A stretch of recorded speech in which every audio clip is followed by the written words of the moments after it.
talata na manggagaling sa Aklat ng Roma 8:31 hanggang 39 at pamamagatan ko po ito mula sa isang linya doon sa mga talata na yon, higit pa sa mapagtagumpay. Sa Ingles, mga kapatid, more than conquerors. Praise the name of Jesus. Ang mga tao na nag-decide na maglingkod sa ating Panginoon ay nagtagumpay. Yung decision mo pa lamang na maglingkod ka sa Panginoon, isa ng malaking tagumpayan. Dahil marami pong mga tao na lahat na'y ginawa para po sila ay madala sa Panginoon, ma-impluwensyahan para maglingkod sa Panginoon. Pero hindi o talaga dumarating sa punto na sila ay nagdidesisyon na maglingkod sa ating Panginoon. So yung mga decision maker na sila ay susunod sa ating Panginoon, doon pa lamang ay malaking tagumpay na po yun. Dahil mahirap pong iwanan ang kasalanan sa totoo lang. Lalo't higit doon sa mga naggumuna, nag-enjoy na sa pagkakasala. Isa sa pinakamahirap na bagay na kaya hindi sila basta makapag-desisyon na sumunod sa ating Panginoon ay yung iwanan ang kasalanan. Bagamat alam nila na ang kasalanan ay masama, pero hirap pa rin silang iwanan. Kaya ang tao ay maisuko mo yung sarili sa Panginoon, tinalikuran mo ang kasamaan at naglingkod ka sa Diyos, tagumpay ka. Palakpakan natin ang ating Panginoon.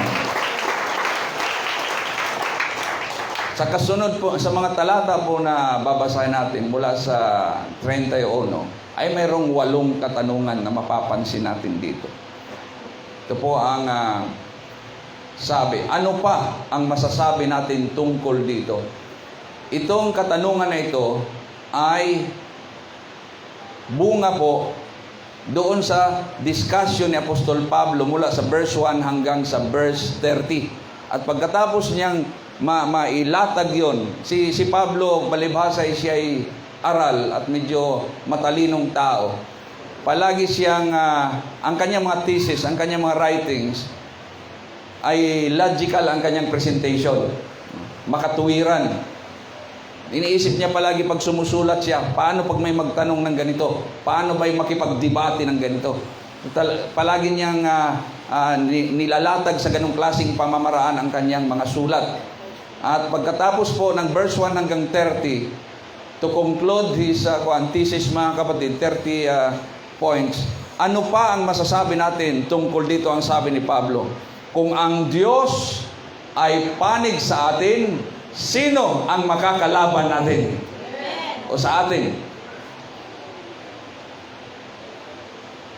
Okay, mag-pause ako ng konti para ma-absorb natin yung verse na yan, mga kapatid. Kung maghahanap kayo ng dahilan na talaga bang walang makakalaban sa atin pag ang Diyos ay nasa panig natin, bibigyan ko kayo ng assignment. Basahin ninyo ang verse 1 hanggang verse 30 ng chapter 8. Ang chapter 8 ng Roma, isa po yan sa paborito kong verse sa aklat na yan. Isa po yan sa paborito kong chapter sa aklat ng Roma. Sa Bible School, ako po ang nagtuturo ng aklat na yan, ng Romans. At isa sa mga magagandang linyada sa aklat ng Roma ay makikita mo sa chapter 8, mga kapatid. Napakamahalaga po ng mga katotohanan na isinulat ni Apostol Pablo sa section na yan ng aklat ng Roma. At isa po sa pinakamabigat na katotohanan ay kung ang Diyos ay nasa panig natin, sino ang makakalaban sa atin, mga kapatid? Ang tao, pag ma-absorb niya ito at sasampalatayanan niya ito, mga kapatid, magkakaroon siya ng matinding tapang. Hindi tapang, mga kapatid, para makipag-away sa sinuman o wala siyang sisinuhin, kundi tapang sapagkat mayroong Diyos, mga kapatid, na nasa panig niya. At kung ang Diyos nga ay nasa panig natin, sino ang mananaig laban sa atin, mga kapatid? Purihin ang ating Panginoon. At ang sabi pa ni Pablo, kung ang sarili nga niyang anak ay hindi niya ipinagkait, sa halip ay binigay niya para sa ating lahat, hindi kaya niya ibibigay ng masagana sa atin ang lahat ng bagay? Woo! Hallelujah! Man. Yung bugtong na anak niya, yun ang kanyang argument doon eh. Kung yung bugtong na anak na niya, hindi niya pinagkait, ibinigay niya para sa ating kapakanan, sa ating ikabubuti. Anak na niya yun ha, hindi niya pinagkait.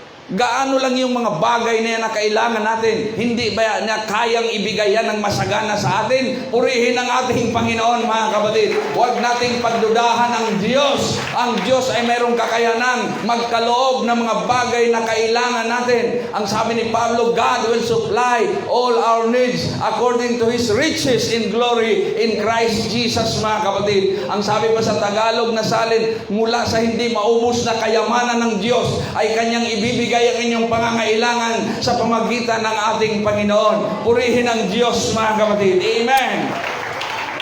Ano pang masasabi natin? And then another question, sino ang makapaghaharap ng paratang laban sa mga hinirang ng Diyos? Gayong ang Diyos ang nagpawalang sala sa kanila. Kung pinatawad ka na ng Panginoon, kung nilinis ka na ng Diyos sa iyong mga iba pang mga kasalanan, gawin na nila ang lahat ng kanilang pagbibintang at mga paratang sa iyo. Praise God, wala silang maibibintang sa iyo kundi puro paninira dahil namumuhay ka na nasa katuwiran, mga kapatid. Pinawalang sala ka na, hindi ka na gumagawa ng masama, bibintangan ka man ng kung ano-ano, mga kapatid. Hindi rin tatalab yan sa iyo dahil, mga kapatid, alam mo, hindi mo ginagawa ang mga bagay na yan at hindi ka naman namumuhay sa ganyan. Ginawa nila yan sa ating Panginoon. Ginawa nila yan sa mga apostol nung wala silang makitang dahilan para ang mga taong ito na kinaiinisan nila. Dahil, mga kapatid, kinakalaban ng kanilang pananampalataya, gumagawa sila ng iba't ibang mga maling akusasyon o mga kasinungalingan laban sa ating Panginoon, laban sa kanyang mga alagad. Pero hindi po yan iniinda ng Panginoon, hindi po ininda ng mga alagad dahil wala namang katotohanan yon. Basta ang mahalaga, sa bandang huli, sa paningin ng Diyos, ayos tayo, mga kapatid. Ang tao, kahit anong pagpapagabait, mayroon talagang masisilip sa iyong, sa palagay niya, hindi tama para sa kanya. Yung nga nagiging, nagdesisyon ka nagbanglingkod sa ating Panginoon. Ayaw mo nang sumama sa mga mali nilang gawa, pupulaan ka pa rin. Kahit wala nang maipupula, pupulaan ka pa rin. Ano? Sino nakaranas ng ganyan? Kaya minsan, lalo pag mga baguhan, parang nakakainis eh. Nag-born again na nga ako, nagbabible na nga ako. Kung ano-ano pang sinasabi laban sa akin. Hindi ba? Samantalang nung ikaw ay kasama pa nilang nagkipag-inuman, nagkipagsugalan, wala silang naipupula sa'yo. Dahil parehas kayo. Pero nung nag-iba ka, mayroon na silang naipupula, mayroon nang napapansin. Pero sino ang makapagharap ng paratang laban sa hinirang ng Diyos? Gayong ang Diyos ang nagpawalang sala sa Kanya, mga kapatid. Pag sinabi ng Diyos, pinatawad na kita. Pag sinabi ng Diyos, babaguhin kita. Pag sinabi ng Diyos, nilinis na kita. Paratangan ka man nila, wala tayong pakialam. Basta sa harap ng Panginoon, wala tayong problema, mga kapatid. Purihin ang Diyos. Woo! Another question, sino ang hahatol upang sila ay parusahan? Kung tayo ay paratangan, kung ano-anong ipaparatang sa atin, mga kapatid, mula sa pagiging siraulo, mula sa kung ano-anong sinasabi nila, sino ang hahatol? Si Kristo. Samantalang si Kristo nga ang namatay at higit sa lahat siya ay nabuhay at ngayon ay nasa kanan ng Diyos para mamagitan sa mga niligtas niya. Kanino sila magsusumbong? Sa barangay, sa judge. Kaya may mga karanasan minsan, yung pastor, yung mga kapatiran, yung gawain, ipinapabarangay. Dahil hindi natutuwa yung mga tao sa pinagagawa ng mga taong ito. Sa tingin nila, wala sa ayos. Samantalang ito ang matitino. Doon sa mga nagbibidyoke hanggang madaling araw, wala silang magawa. Sa mga beer house, sa mga sugalan, wala silang magawa. Hindi nila kayang patumbahin. Ang kanilang binubuli ay itong taong mababait dahil hindi pumapatol sa kanila. Yun ang kakaya-kayanin nila. Pero kahit saan dadalhin yan, hindi po yan gaganti. Ang sabi ng Panginoon, huwag kayong gaganti. Ipanalangin yung mga umuusig sa inyo. Praise God, gawan nyo ng mabuti. Yung mga nampupuot sa inyo. Dahil ang sabi ng Panginoon, ako ang maghihiganti. Hindi tatagal yan. Walang makakatagal, nakakalabanin nila ang ating Panginoon, mga kapatid. Ngayon, pagbibintangan nila kayo, pagbibintangan nila tayo, samantalang pinawalang sala na tayo ng Panginoon. Sino ang hahatol sa atin? Ang Diyos. Hindi nga tayo hatulan ng Diyos dahil tayo pinawalang sala na ng Diyos. We have been acquitted, mga kapatid. We have been cleansed from our sinfulness. Ngayon, paano tayo? Anong pagbabatayan ng Diyos para hatulan tayo? Kaya hindi nila tayo may sumbong sa ating sa Diyos, mga kapatid. Sa isang banda, habang tayo po ay habang ikaw ay kinakalaban ng hindi mananampalataya, huwag kang mag-alala. Sila ay mayroong kunting takot sa kanilang kalooban. Habang ginagawa nila, mayroong kabayan. Dahil ang kanilang kinakalaban ay mga taong naglilingkod sa Diyos. Si Apostol Pablo, ganun ang kanyang ginawa dati. Sa pag-aakala niyang tama ang kanyang relihiyon at mali itong Kristyanismo, kinalaban niya ang Kristyanismo. Iniikot niya ang lahat ng mga simbahan na ganito. Pagkatapos, kanyang ipinapahuli ang mga mananampalataya hanggang yung kanilang mga bahay ay hinahalughog niya kung sinong mga mananampalataya at pinapahuli niya. Pero sabihin ko sa iyo, may nararamdaman akong takot habang ginagawa niya yon. May nararamdaman akong takot sa panig niya. Bakit? Saan ko nakita ang ebidensya? Nung siya ay inengkwentro ng ating Panginoon. Ang tanong kaagad niya, sino ka baga Panginoon? Sa madaling sabi, mayroon ng takot sa kalooban niya na maaring sila ay tama at ako ang mali. Pero yabang, pride, mga kapatid, ang kanyang pinanghawakan, kaya ipinagpatuloy niya yung pag-uusig niya sa mga Kristiyano, mga kapatid. Pero sa bandang huli, buti na lang hindi siya nagkamali ng desisyon. Nung nagpakilala sa kanyang ating Panginoon, sumuko siya sa ating Panginoon at sumunod siya sa ating Panginoon, mga kapatid.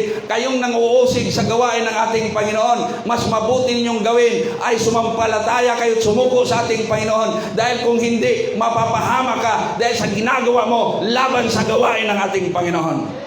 Kayong mga nagsasalita laban sa gawain ng ating Panginoon, hindi ka rin tatagal. Babalik sa iyo lahat ang sinasabi mo. Dahil ang mga taong kinakalaban mo, ang mga taong pinaparatangan mo ng masama, ay mga taong nilinis na ng Panginoon. Sila ang dahilan kung bakit si Kristo ay namatay sa krus, mga kapatid, at muling nabuhay para ang mga taong ito ay Kanyang iligtas. At sino ka para kalabanin ang mga taong ito na pinag-ukulan ng pagmamahal ng Panginoon? Another question, sino ang makapaghihiwalay sa atin sa pag-ibig ni Kristo? Sino?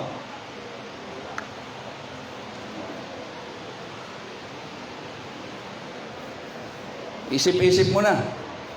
Sino ang makapaghiwalay sa atin sa pag-ibig ni Kristo? Meron ba? Salamat at nag-isip kayo. Meron. Si Pablo, sabi ni Pablo, wala. Pero meron. Kaya ko nasabi yan dahil sa aking nasaksihan sa loob ng mga 30 years bilang pastor, mga kapatid, na may mga nawawala, tumatalikod sa pananampalataya. Ngayon, ang tanong, mayroon bang makakapaghiwalay? Meron. Ang iba, kasintahan nga lang. Yun na. Umihiwalay na sa pananampalataya. Mas inibig ang tao kaysa Diyos. Pag mangibabaw ang pag-ibig natin sa tao kaysa Diyos, nilalabag natin ang kahilingan ng Panginoon. Ang sabi ng Panginoon, ibigin mo ang Diyos ng higit sa lahat. Pag inibig natin ang tao ng higit sa Diyos, hindi ka magtatagal sa pananampalataya. Mawawala ka dahil hindi mo sinusunod ang kagustuhan ng ating Panginoon. Bakit hindi ka na dumadalo, kapatid? Ano nangyari sa'yo? Alam mo, hindi ko pwedeng pabayaan ang pamilya ko dahil mahal ko sila. Gayon. Pati ba naman ang gawain na isasakripisyo mo dahil lang sa pamilya mo? Mas kailangan nga natin ang ating Panginoon kung mahal natin ang ating pamilya. Dahil ang Diyos ay higit na pwedeng magpala sa atin para sa ating pangangailangan at sobra-sobra pa, mga kapatid. At yan ang nakita natin sa mga pamilyang mga Kristiyano, sa mga tatay na hindi nila ginawang dahilan ng kanilang pamilya para manlamig sa pag-ibig sa ating Panginoon. At ang idadahil nila, mahal na mahal ko kasi ang aking pamilya. Nag-aaral yung aking mga anak. Ang asawa ko ay ang daming kaartihan. Kailangan tustusan ko ang kanilang pangangailangan. Kaya ako ay pupunta sa ibang bansa. Homesick base, homesick base, ano ba yan? Yung kalaban ng homesick? Dollar.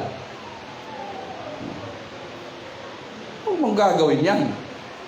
Kung mahal na mahal mo ang pamilya mo, mas kailangan mo ang Diyos. Dahil ang nakakatakot dyan, iiwanan mo ang Diyos sa ngalan ng pamilya mo, kung hindi ka magtagumpay sa iyong plano. Saka babalik sa Diyos. Hindi. Kahit ano ang plano mo, isama mo ang Diyos, mga kapatid. At siguradong mayroong tagumpay at mayroong kaligtasan. Mayroong katiyakan. Amen. Minsan tinamaan ka ng pag-ibig at talaga namang nagumon ka sa pag-ibig. Mula umaga hanggang gabi, hindi siya mahiwalay sa iyong pag-iisip. Text dito, tawag doon, tingin sa picture.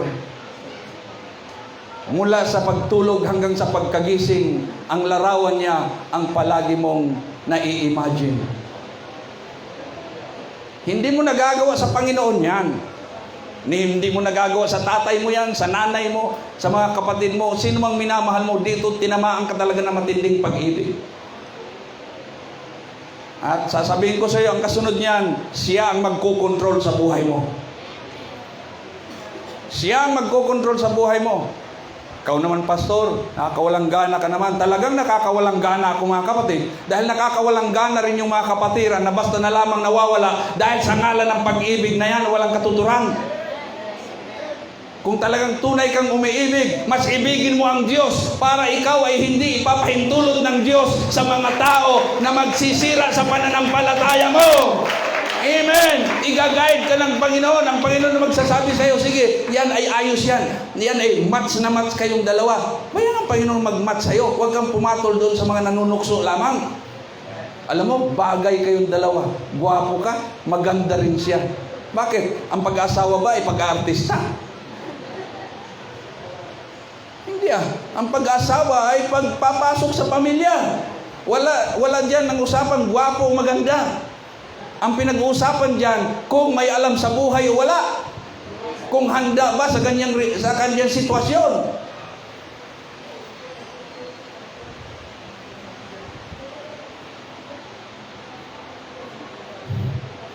Ngayon, balik tayo rito.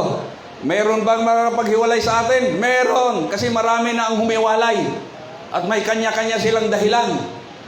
Pero sa mga tunay na mananampalataya, pag itatanong mo ito, sila'y aktibo, masaya sa paglilingkod sa ating Panginoon. Praise God, mahal na mahal nila ang ating Panginoon. Pag itanong mo ito sa tunay na mananampalataya, isa lang ang sagot nila, wala. Wala tayong pwedeng gawing dahilan para humiwalay sa ating Panginoon. Wala, mga kapatid. Dahil hindi po nakaka-discourage ang Panginoon. Hindi po nakakapanghina ang Panginoon. Hindi po nakakawalang gana ang Panginoon. Ang Panginoon ay nakaka-inspire, mga kapatid. Ang Panginoon ay nakakapagpalakas. Ang Panginoon ay nakaka-inlove. Purihin ang ating Panginoon, mga kapatid. Sabi pa nga sa isang awit, I keep falling in love with Him over and over and over again. Talaga ma-over ka sa ka-in-love sa Panginoon, mga kapatid. Amen?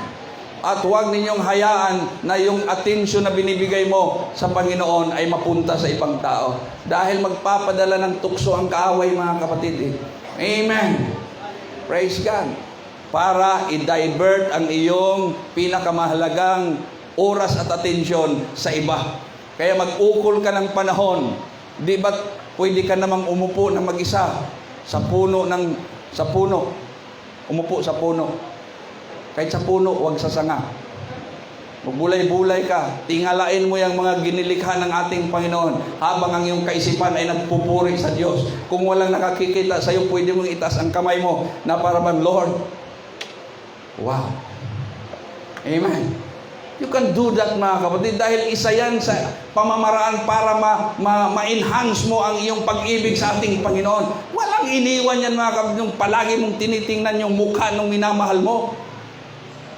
Hindi, wala namang picture ang Panginoon. Huwag kang magbili dyan ng picture, ha? Tapos ilalagay mo, oh, guwapo. Sino kaya yan? No? It's Jesus Christ. Jesus Christ ka dyan. Hindi yan si Jesus Christ. Kung sino yung mukha yan, hiniram na mukha na yan, tapos pinangalanan Jesus Christ. O, di ba? Titingnan. Ang Panginoon wala siyang larawan dahil siya espiritu. Hindi siya pwedeng makita ng pangkaraniwang tao. So, tingnan mo ang mga nilikha ng Panginoon. Ang sabi po sa Biblia, mga kapatid, Awit chapter 19, ang buong nilikha ay nagpapahayag ng kaluwalhatian ng Diyos, mga kapatid. Amen. The creation expresses of what God is, mga kapatid. Pag humanga ka sa sang nilikha, hinangaan mo ang lumikha niyan.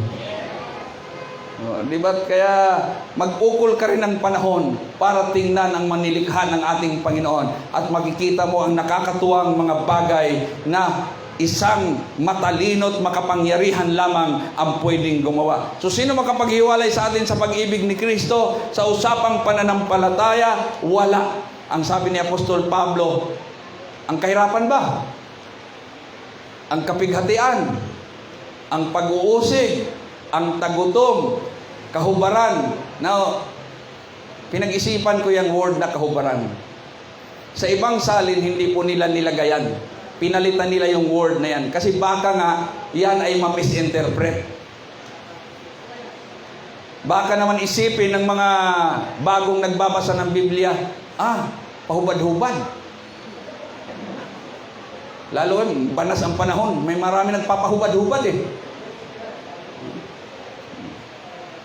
Pero ito pakiusap ko sa mga kapatiran na huwag ninyong uugaliin yan. Lalo tigit, wag may mga tao. Pero pag ikaw lang mag-isa, pahubad-hubad ka, walang problema yun. Pero pag nasa ibang tao, sa mga taong lugar, wag mong gagawin yun dahil hindi maganda yun. Hindi man tayo nasanay ng hubad eh. Panganib, tabak. Ano ba ito ibig sabihin ng tabak? Banta ng kamatayan. Sa ibang salin ko kasi nilagay nila kamatayan. Hindi pa talaga kamatayan, banta pa lamang. Ngayon, ang kahirapan ba ay pwede maghiwalay sa pag-ibig ni Kristo? Sino dito ang mananampalataya na nakaranas ng kahirapan? Bilang nung ikaw ay mananampalataya na. Sino nakaranas ng ganyan? Magtaas ng kamay, kahit isa lang. Ayan to. Magtaas sila ng kamay. Sigurado ha, kahirapan. Ngayon, ba't nandito pa rin kayo? Ibig sabihin, hindi yan dahilan para humiwalay tayo sa Panginoon. Sino ang nakaranas ng kapighatian, yung matinding kalungkutan? Nung kayo ay naglilingkod na sa Panginoon, sino nakaranas niyan? Ayun o. Si Guapito. Alam na. Kita mo, nandito pa rin. Ginagamit pa rin natin Panginoon. Sa mga nakakilala sa Kanya, alam nyo kung anong dinaanan niyang matinding kapighatian. Pero bakit nandito ka pa rin? Dahil hindi pwedeng dahilan yon. Hindi makapaghihiwalay sa atin yun sa paglilingkod sa ating Panginoon. Sino dito ang dumanas ng pag-uusig? Nasa pananampalataya ka na.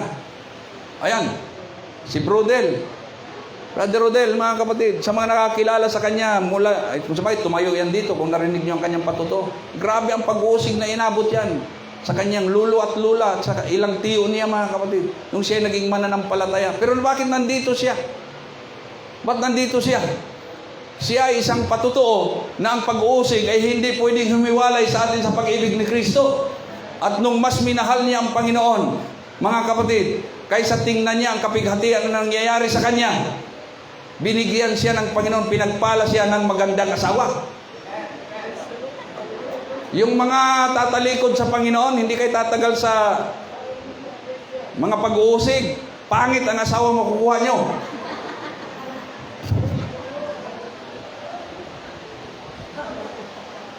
Kasi ang Panginoon, mayroon siyang pakonsuelo, mayroon siyang gantimpala, mayroon siyang reward.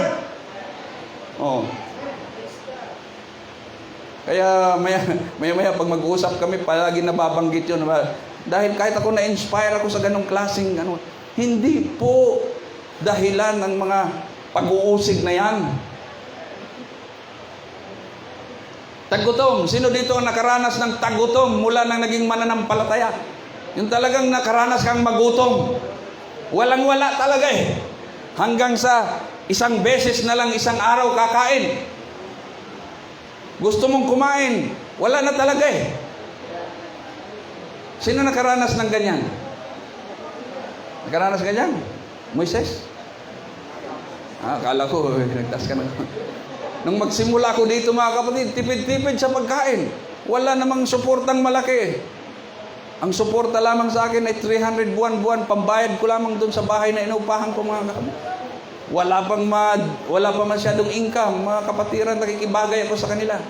Kaya lugaw, saging, tipid-tipid. Gusto kong kumain, wala talagang pwedeng ihirit eh. Hanggang doon lang. Pero bakit ako nandito ngayon at mayroon pang mas matindi ang naranasan kay sa akin? Marinig ninyo ang mga patutuo, yung mga nauna sa atin mga kapatid. Mas maano ka pa eh, sasabihin mo, wala pa ako sa kalingkingan ng mga ito. Ang dinanas nila. Pero bakit hindi sila humiwalay sa paglilingkod sa Panginoon? Dahil iba pa rin ang kasiyahan na nararamdaman na sumusunod ka sa kalooban ng Diyos mga kapatid at mas mahal mo ang Panginoon kaysa iyong buhay. Ang ibig sabihin ng kahubaran, talagang matinding kahirapan yan na halos wala nang maisuot. Pero iba po ang ibig sabihin nitong kahubaran na ito. Inalisan talaga sila ng karapatan. Alam niyo ba na mga unang mananampalataya, isa sa mga consequence ng kanilang pagiging mananampalataya, ginigipit sila ng husto hanggang sila mga kapatid ay ibilanggo, yung kanilang mga pag-aari ay tinatanggal sa kanila. Ayaw nila talagang sumurinder sa pananampalataya. At ang iba sa kanila ay nagtatago na lamang, iniwanan na yung ang pamilya nila, ang bahay nila, ibig sabihin, ang mga naipundar nila, iniiwanan nila. Dahil kung hindi nila iiwanan, hindi sila tatantanan ng mga taong umuusig. Hinubaran sila ng karapatan, hinubaran sila ng kaligayahan. Pero hindi pa rin sila humihiwalay sa Panginoon mga kapatid. Isa po sa lugar, sa siyudad ng Roma, ang sabi nila, gusto kong marating yon, ay yung, ano ba yung butas sa ilalim, tawag nila doon? Parang kuweba dati yon. Bandang huli nakita nila, yung kuweba na yon, punong-puno ng mga kalansay. At nung pinag-aralan nila, ang sabi ng iba, ito ay ang mga Kristiyano na nag-underground. Yun yung literal na underground. Talagang sa pagtatago nila, maingatan lamang ang kanilang pananampalataya, iniwanan nila ang sarap ng buhay nila, ang pleasure ng buhay nila, at sila mga kapatid ay nag-underground at doon sila nagtitipon kasama ang ilang kapatiran hanggang sa doon na sila nabot ng pagkamatay, doon na sila nailibing mga kapatid dahil paglulutang sila, doon ay grabing init ng pag-uusig ng mga Kristiyano, ng mga Romano sa mga Kristiyano, pinapatay nila. Catacombs. Thank you, sir. Catacombs ang tawag doon. Kaya pag mapunta ako sa Roma, gusto ko mapuntahan yon. Sinong gusto sumama? Maghanda na kayo ng budget. Nung isang araw, nung isang linggo, ang sabi ni Mrs. Nag-forward sa akin ng papunta ng Israel. Aba, balak ng Philippine Airlines na ngayong September? April? Hindi September yung nakalagay doon. September, magkakaroon na sila ng direct flight mula sa Manila hanggang Tel Aviv. Isang flight na lang, wala nang kuwan. Wala nang stopover. Kaya. Hindi Philippine Airlines. Philippine Airlines, Cebu Pacific. Cebu Pacific yata. Basta't ganon. May aeroplano nag-o-offer ng ganyan. May plano sila. Pagkalipas lamang na wala pang isang linggo, binubumba na ang Tel Aviv. Sabi ko, postpone muna. Kasi nagbibiro siya, punta tayo. Tagal ko ng pangarap makarating doon. Tagal ko ng pangarap. Kaya lang, binubumba ngayon, saka na lang. Yung mga nagbabalak dyan, saka na lang. Kasi mahigpit doon ngayon, mahirap. And then, panganib. Sabi ni Apostol Pablo, tingnan mo sa kasunod na verse niya, sabi niya, ay, layo pala ng kasunod na verse nito. Babalikan natin yan. Mahaba pala to. Sabi ni Pablo dito, ayon sa nasusulat, dahil sa inyo ay buong araw kaming pinapatay. Ang turing nila sa amin ay mga tupang kakatayin lamang. Nasa kasunod na verse yan noon. Sabi niya, ganito ang kalagayan namin. Sabi ni Pablo, humaharap ako sa iba't ibang klaseng mga halimaw, bis. Sa pananampalataya, target siya ng mga mga religious persecution. Gusto siyang patayin. Dahil si Pablo, pag nangaral siya, ang daming mga nakukonvert.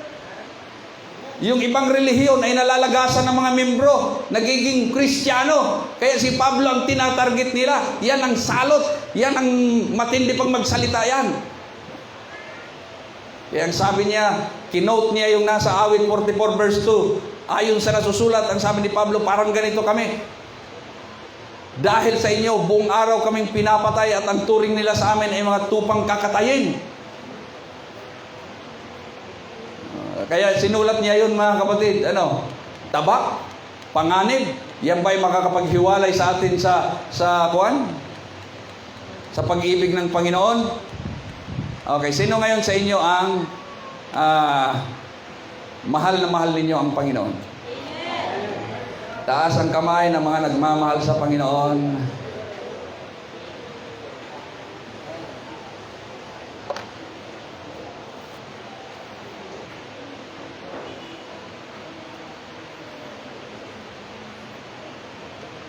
Paano pag ikaw ay bababagi ng kahirapan?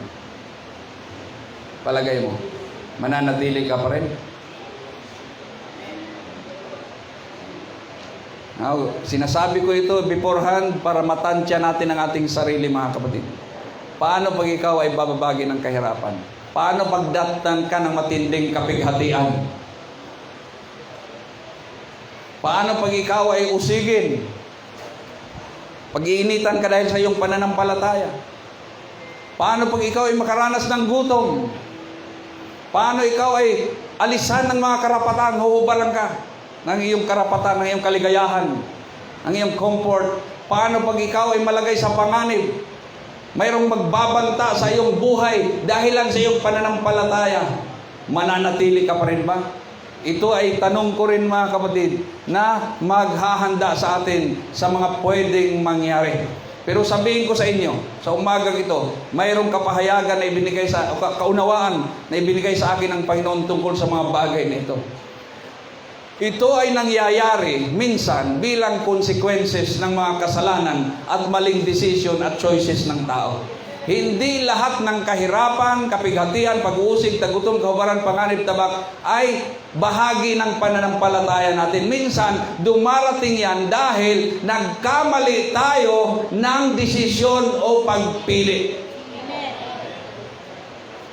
Consequences. Katulad yan, ang dami ngayong nag-aalok ng utang. Yung minsan, kahit hindi natin kailangang mangutang, nagaganyak tayo. Ang iba pa nga katulad ni Mrs., tawag ng tawag yung, ano ba yung nagpapautang? Home credit. Oh ma'am, pwede kang umutang ng ganito. Oh, sa akin nakailang credit card, tatawag ang Metrobank. Ayaw ko yan. Tawag na naman, mga ilang buwan, tatawag na naman. May credit card ka na ba, sir? Ayaw ko yan.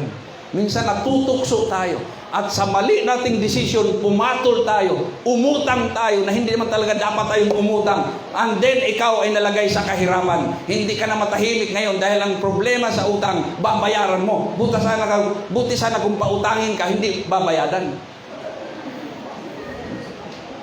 Inaalok ka ng inalok, pautangin ka, tapos sisingilin ka. Isipin ninyo yun, sisingilin ka niyan, pababayadan sa iyo yan, hindi bigayan.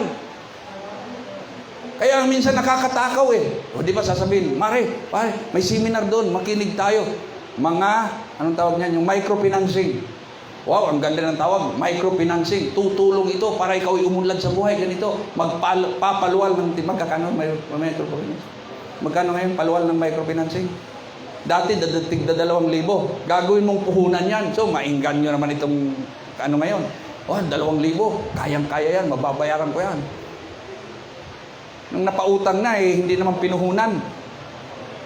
Kung ano-anong pinamili. Pagkatapos niyan, ang kasunod niyan, singilan. Dadating na naman ng isang nag-alok. Washing machine. Ano pa? Cellphone. Electric stove. Nasa gubat ka, ang daming panggatong, ba't kailangan mo ng kuwan? Ng gasol. Sayang yung mga kahoy doon. Hindi. Na ako'y nauulingan ako, na dudumihan ako pag lumaki ka na sa ganyan.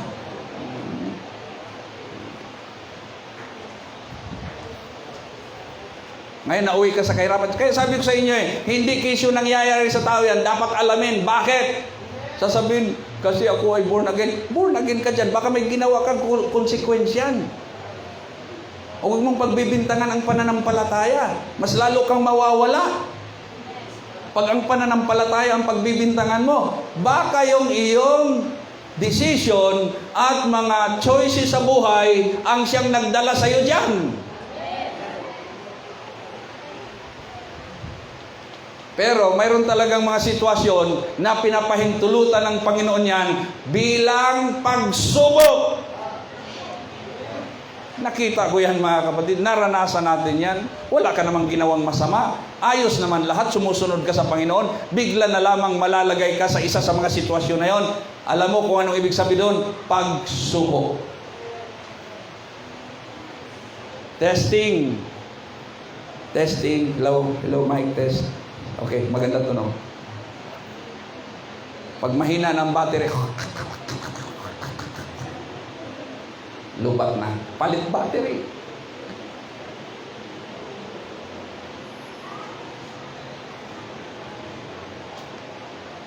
Sino sa inyo ang nakaranas na ng pagsubok? Taas ang kamay na mga nakaranas ng pagsubok. Taas ang kamay. Gustong makita. Nakaranas na kayo. Sino ang nasa may pagsubok ngayon? Sino? Yung mga nakaranas ng mga pagsubok, may kasunod pa. May kasunod yan. Hindi naman nawawala yan eh. Kasi ang pagsubok, pag makita mo siya sa tamang perspective, mas gugustuhin mo. Pero kung mali ang paningin mo sa pagsubok, aayawan mo.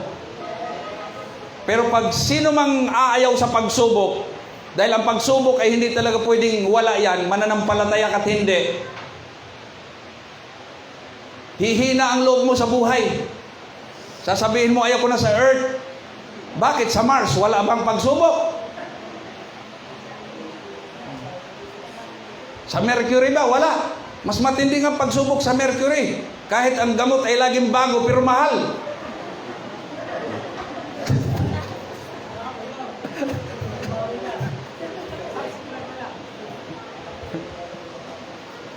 Ngayon, ang mga kahirapan, kabigatian, o anong bagay na yun na negatibo na ayaw natin, minsan dumarating dahil consequence ng mali nating desisyon at pagsubok. Pero kung ito, mga kapatid, ay pahintulot ng ating Panginoon, kung ito ay pagsubok, dapat natin itong maipasa o mapagtagumpayan. Pinapahintulot talaga ng Diyos yan. Dahil kasama yan sa kanyang paghubog sa atin, mga kapatid.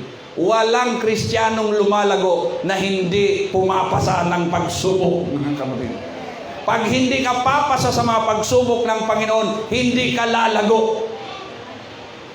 Lord, gusto kong lumago, gusto kong lumakas, gusto kong sumigla. Ihanda mo ang sarili mo. Dahil ilalagay ka sa pagsubok, mga kapatid. Sinong gustong lumakas? Sinong gustong lumakas? Taas ang kamay. Yung malakas na, okay na kayo. Yung mga gusto pang lumakas, ihanda mo ang sarili mo. Tinugunan ng Panginoon. Pag sinabi, sinong gustong lumakas? Lord, gusto kong lumakas. Granted, palalakasin kita. Ihanda mo ang sarili mo, palalakasin ka talaga ng Panginoon.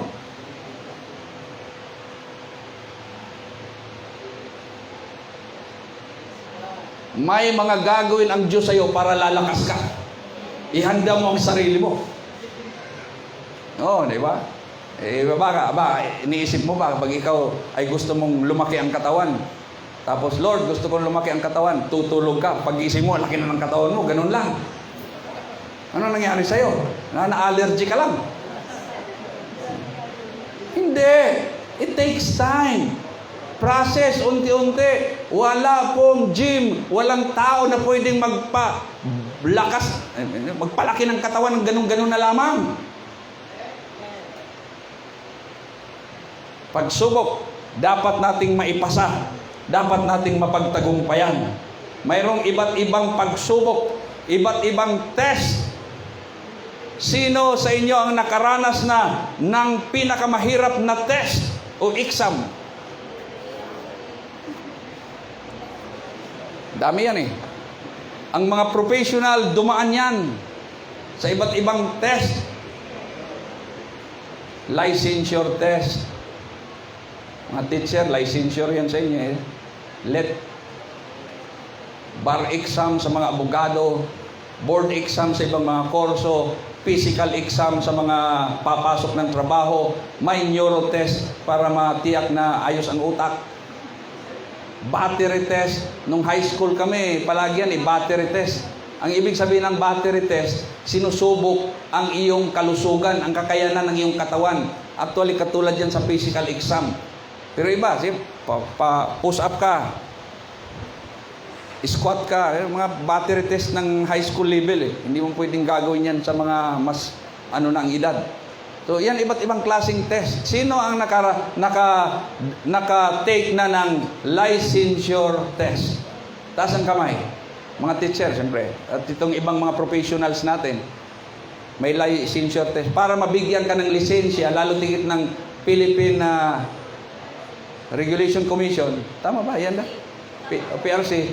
Kailangan pumasa ka sa licensure test para qualified ka magkaroon ng license. Mga teacher natin, dumaan silang ganyan, ilang oras.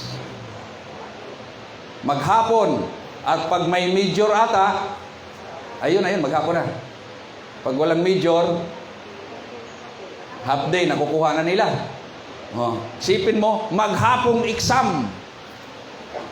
Kaya ang iba niya, nagkakandasuka na, hindi na nakakatulog, grabing stress. Ilang buwan na nagre-review para lamang maipasa yung licensure test. Lalo tigit na ang mga abogado. 10 taong nag-aral yan sa kolehiyo. Tapos magbabar exam. Ilang araw silang nag-i-exam. Hindi lang isang araw yan yung bar exam eh. Kami, 10 araw yan. Niwala ka naman. Di ba? May mga exam na ganun, mahaba.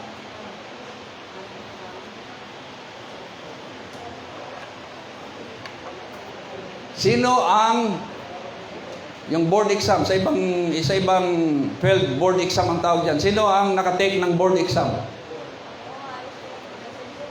O parehas halos yan, licensure. Iba lang tawag. Sino ang nag-physical exam? Dahil may trabaho kayong pinapasukan. Physical exam. Sino ang nakaranas niyan? Kailangan may pasa mo lahat yan. Pag hindi, fail ka doon. Neurotest. Sino ang nag-neurotest? Ayos ba ang takbo ng mga utak niyo? Neurotest.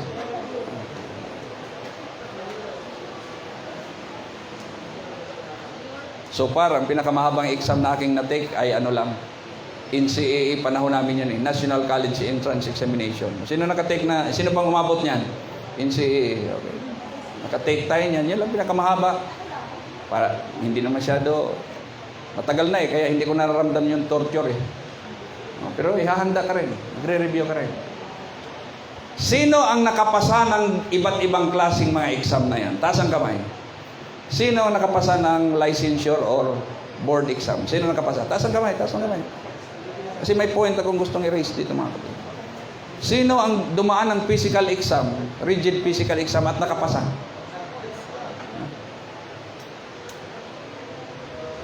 Neurotest. Ano pa bang ibang mga test na medyo mahirap? Yung kakabaka-baka. Kung papasa ka't hindi. Ha? Swab test. Oh my gulay, yung swab test na yan. Yun ang bago.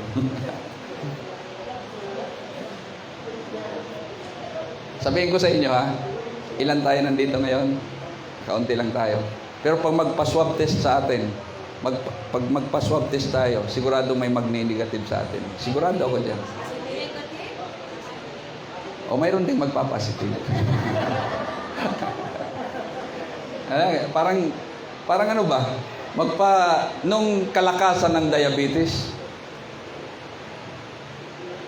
sa tansya ko noon, kalakasan ng parabang sikat na sikat ang diabetes. Sa tansya ko, sa 20 katao na magpa-test ng diabetes, meron talagang magiging positive sa diabetes. Kasi sikat siya Trending siya Tataas lang ng kunti ang sugar count mo, diabetic ka na. At Nori, ikaw nadali na. Pinapainom na yan ng maintenance kaagad. Hindi na alam kung bakit tumaas yung sugar level niya. Ay bumanat ng kain ng chocolate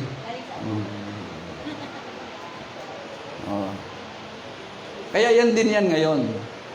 Asahan mo na yan. Meron talagang magpa-positive. Pero huwag ka mag-alala. Walang problema yon. Wala ka naman sakit Positive ka lang.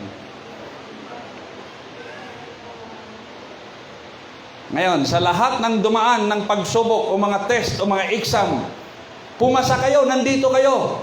Dahil talagang ginusto nyong pumasa. Dahil gusto nyong may mangyari sa buhay niyo. Gusto mo maging teacher. Talagang pinasa mo. Nakakaawa ngayong iba Nakailang take na. Hindi pumapasa. Nakakaawa naman. May mga abogado kaya. Take ng bar exam. Ang mahal ng binabayaran yan. Magkano ang bayad niyan? Tapos bagsak na bagsak. Hanggang ngayon, hindi pumapasa sa bar exam. Nakakaawa. Kaya nga nung pinag-isipan ko yan, sabi ko, unfair yung ganyang klaseng mga testing. Itong mga licensure test, bar exam, board exam. Kasi, ang sa akin, nag-aral ka, kumpleto ang units mo, kumpleto ang requirements mo. Dahil lang hindi ka pumasa sa isang test, hindi ka na pwedeng mag-practice. Magkanong ginastos? Ilang milyon? Tapos ganun lang, dahil sa isang test, hindi ka pumasa. Tapos, 2 point lang, hindi ka na pwedeng lisensyahan, hindi ka na pwedeng mag-practice. So, para sa akin, unfair yung ganong klaseng patakaran. Kaya ang aking suggestion sana ay ganito. Lahat ng mag-graduate sa school, na sila ay nakakumpleto ng units, na bayaran lahat, wala silang atraso doon, pasado yan. Ang magka-qualify ngayon, yung ina-applyan nila. Normal naman yun Kasi ganon din ang nangyayari. Mayroon kang lisensya. Pag a-apply mo sa isang bureau, i-exam ka pa rin. Dadaan ka pa rin sa examination Pwede ka pa rin doon bumagsak o pumasa at least, ikaw ay ano ka na. Graduate ka talaga. Qualified ka. Depende na lamang yan sa iyong ina-applyan. Sana ganon. Sino ang nakaranas ng pinakamatinding exam? Pero pumasa kayo, o naging teacher kayo, nagtatrabaho na ngayon, bakit nakapasa ka? Ang pagsubok na mula sa Diyos ay dapat maipasa natin. Dahil ang sabi diyan, wala pang pagsubok na dumating sa inyo na hindi naranasan ng ibang tao. Hindi lang ikaw ang nakakaranas niyan. Huwag mong sabihin napakahirap na iyong naranasan. Dahil minsan, pag may makausap kang ibang tao, bigla kang mangliliit. Wala pa pala ako sa kalahati ng naranasan nito.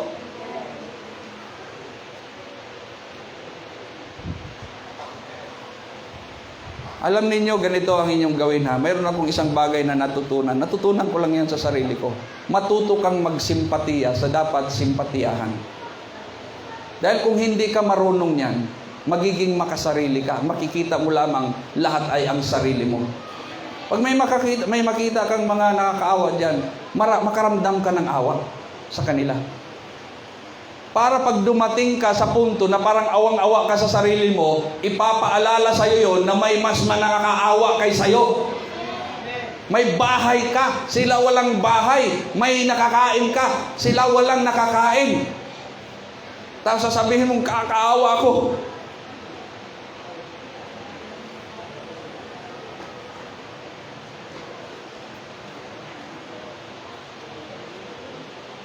Wala pang pagsubok na dumating sa inyo na hindi nararanasan ng ibang tao.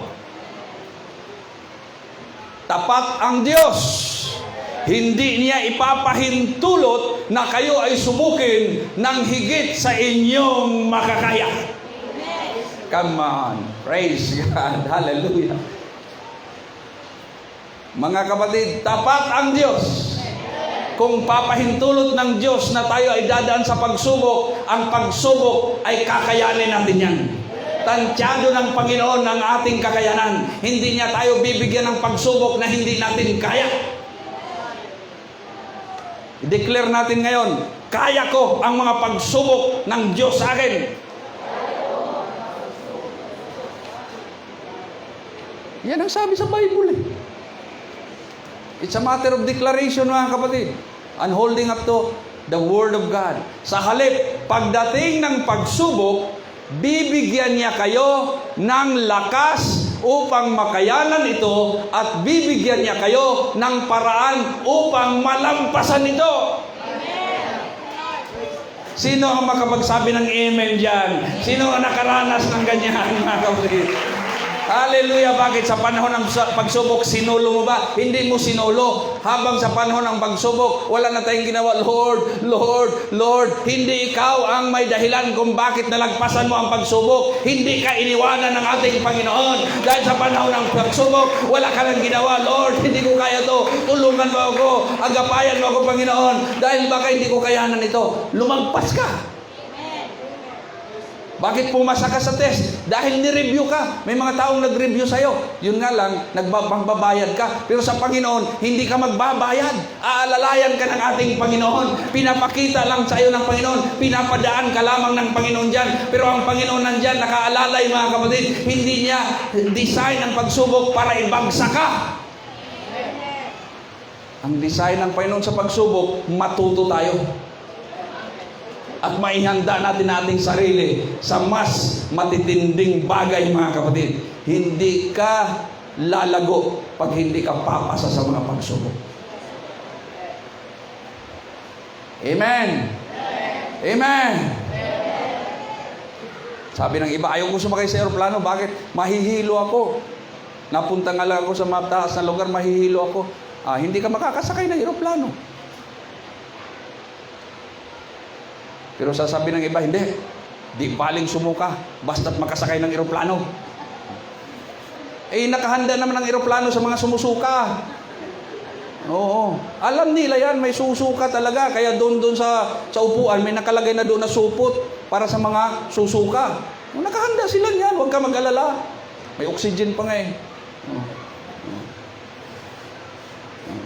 Kasi mas may advantage yung nakasakay ng eroplano kaysa ikaw puro lang takot. Baka bumagsak. Naku naman, napakakunti ng eroplanong bumabagsak kaysa mga hindi bumabagsak. Huwag kang mag-alala. Pwede ka naman sumakay sa tabloid.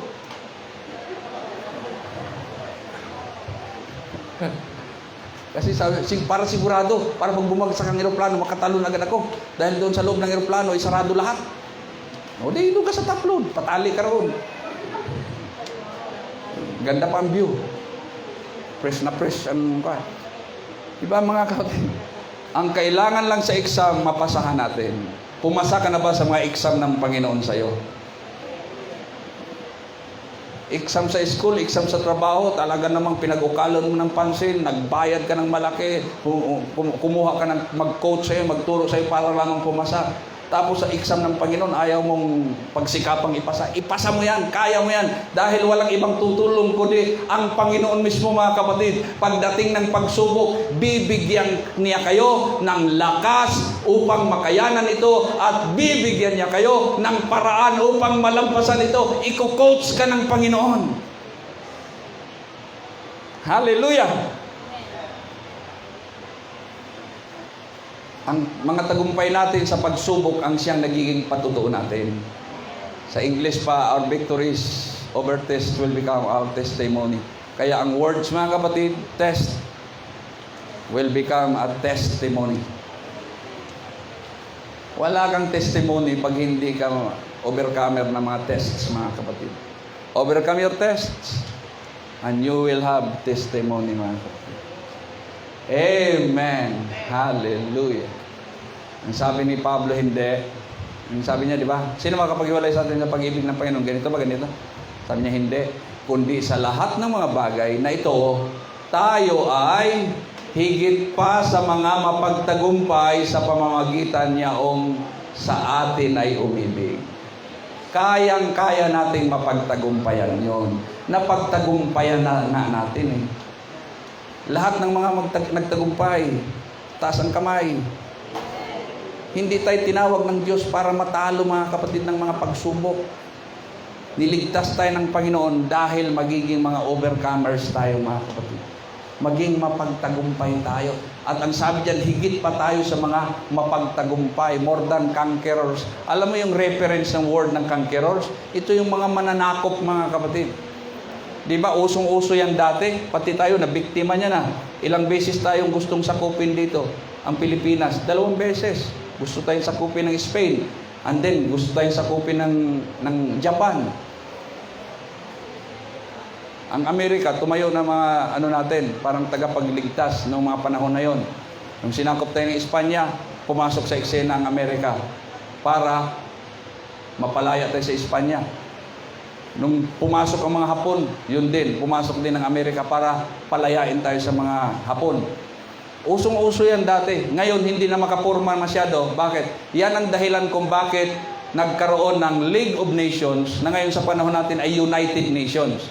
Ang layunin yan para mapigil na yung mga bansa na gustong manakop ng ibang bansa.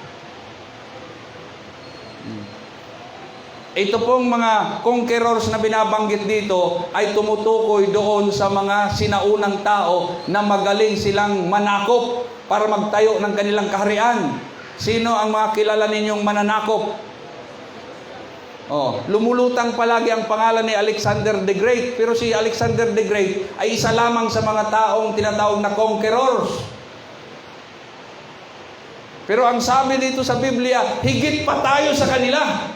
Alam niyo kung bakit? Sila ay hanggang lupain lang ang kanilang nasasakop. At ilang taon lang ang lilipas, nawawala din yung kanilang pinagsikapan, yung kanilang pinaghirapan. Pero itong tagumpay natin sa pananampalataya, pang walang hanggan ito, mga kapatid. Matatapos ang buhay natin dito, may buhay pa sa kabila na pangako nating Panginoon. Sa mga conquerors, sa mga mananakop, mga kapatid, makakasakop sila ng mga lupain. Pagkatapos, ang kasunod nilang problema niyan, paano nila mapanatili na yun ay magpapasakop sa kanila? Hindi pwede, mga kapatid, sa paglipas ng ilang taon, hindi magre-rebelde yung mga bansa na yun ang sakop nila. Katulad ng ginawa ng Pilipinas. Mahirap yun eh. Kasi isang bansa, sasakupin mo. Magre-rebelde talaga yan, hindi tatagal yan. Kita, ang Russia, di ba? United Russia, USSR, Union of Soviet Socialist Republic.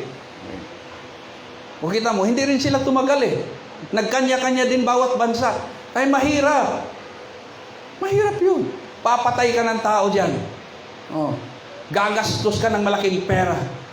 Magagalit yung mga pamilya ng mga pinatay mo eh. Yun yung sa paglipas ng panahon uusbong para magre-rebelde, para kumalas sa hawak ng isang controller o siyang conqueror, mga kapatid. Ibig sabihin, ang kanilang effort, ang kanilang pagsisikap, ang kanilang pinaghirapan ay hindi panghabang buhay. Pero ito sa atin, wala man tayong nasakop na mga lugar o anumang mga bagay na yan. Pananampalataya ang ating tinanggap sa ating Panginoon. Hindi na mawawala yan. Iingatan na natin yan. At yan ang pasis natin papunta sa buhay na walang hanggan, mga kapatid. Purihin ang ating Panginoon. Kaya ang sabi ni Pablo, higit pa tayo sa mga mapagtagumpay. Hallelujah! Ay iba't ibang salin, mga kapatid, mapakita ko sa inyo, iba't ibang salin ng verse na yan. Sabi sa isang salin, daig pa natin ang nanalo. Woo! Ito ang blessings minsan sa iba-ibang sa iba-ibang salin. Mas lalo siyang nakakalakas Daig pa natin ang nanalo. Bilang mananampalataya, nainggit kayo minsan, ang inyong kapitbahay nanalo sa huweteng, nanalo sa luto. Ikaw hindi ka na nanalo kasi hindi ka tumataya At hindi mo naman gawain yan. Ayaw mo makipagsapalaran doon. Ang sayo, panalo mo ang blessings ng ating Panginoon. Dahil ang pagpapala ng Panginoon ay walang kasamang kaguluhan. Nagdadala ito sa atin ng kapayapaan at kakuntintuhan. Ang sabi niyan, daig pa natin ang nanalo. Ang sabi ng isang rap, panalo.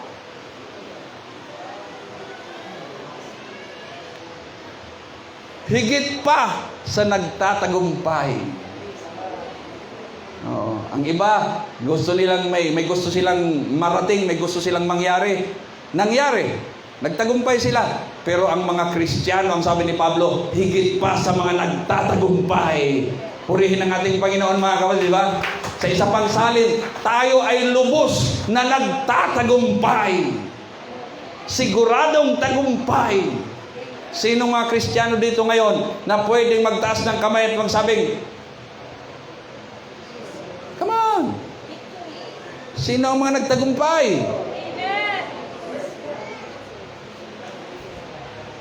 Lahat ng ito ay kaya nating pagtagumpayan. Come on. Kahirapan, kapighatian.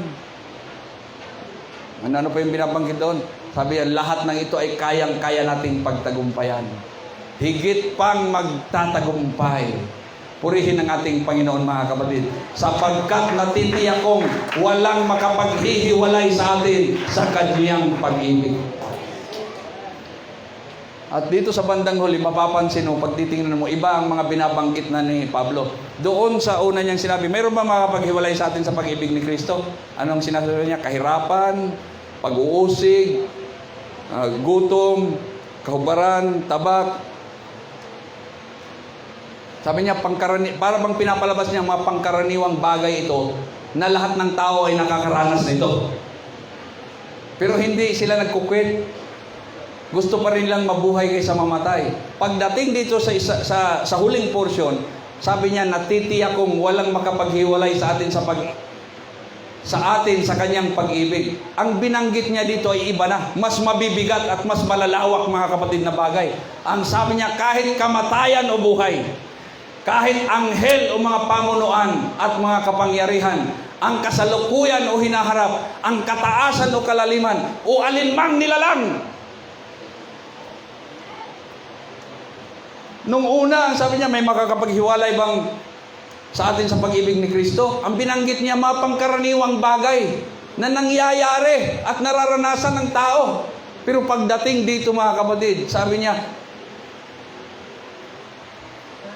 kahit itong mabibigat na bagay na ito, hindi ito pwede makapaghiwalay sa atin. Ang sabi niya, mga kapatid, hindi makapaghiwalay sa atin sa pag-ibig ng Diyos na ipinagkaloob sa atin sa pamamagitan ni Kristo Jesus na ating Panginoon.